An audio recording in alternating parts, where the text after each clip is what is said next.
محمد لا دبة حتى هو قال ياسر من لقنا العفيف الزين ومنه هذا الطلع. اسبوع يظلوا فيه جموع القيد على راسي حياك، من جلاتي حياك، اسبوع مزالوا في الناس حياك. زهدني فعيد من بعيد ارجي ويدوجن والرشيد، ياسر عادي زهد فعيد ذا الوكر ذاك الوكر ذاك. ما هو حد فوكرك من سيد الوافي الوكر الابراك، ما هو برك يجيك التوحيد ذا قد والفكره وخلاك من اهلك. نقصك غير يزيد خلاك من اهلك بعد غلاك، يا الوكر اياك الله يعيد بهلك ومنين يريد حذاك. تعود الحلة فم يريد من بعيد وعيدك مراك، تفقاد نسيته وجبيد الاخبار نسيته وحراك، غير خلع عنا يا المجيد ما ننسى مالك الاملاك.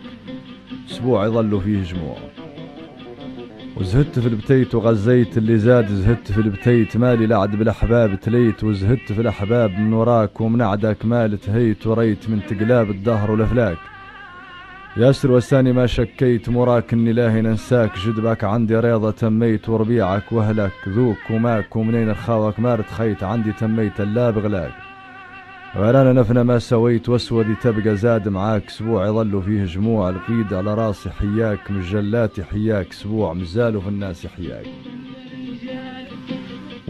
ولا دب في هذا الطلع يبدا بمقدمة طلالية يظهر فيها حنينه على تراب معينة يعرفها في زمن زين، ويدخل مجال الغزل العفيف انه ينقال مالي لعد بالاحباب تليت، وزهدت في الاحباب من وراك ومن عدك مال تهيت وريت من تقلاب الدهر والافلاك.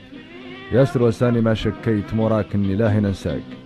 وكدر تأثير الفراق والوقوف على الذكريات واضح عند ابن زيدون، من مبلق الملبسين بانتزاحهم حزنا مع الدهر لا يبلى ويبلينا، أن الزمان الذي ما زال يضحكنا أنسا بقربهم قد عاد يبكينا.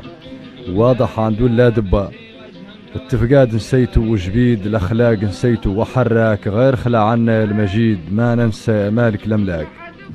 وهون يوضح حزن الشاعرين وتأثرهم بالفراق وتأثير الذكريات عليهم.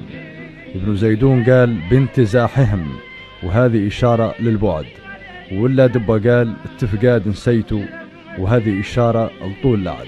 ارتباط الشاعر بماضيه وذكرياته واضحة في البيت لا تحسبوا نأيكم عنا يغيرنا إن طالما غير النأي المحبين.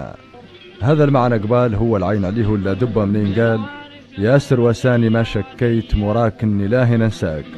وهون واضحة وحدة المعالجة الأدبية عند الشاعرين من خلال استخدام نفس الفكرة ونفس الأسلوب.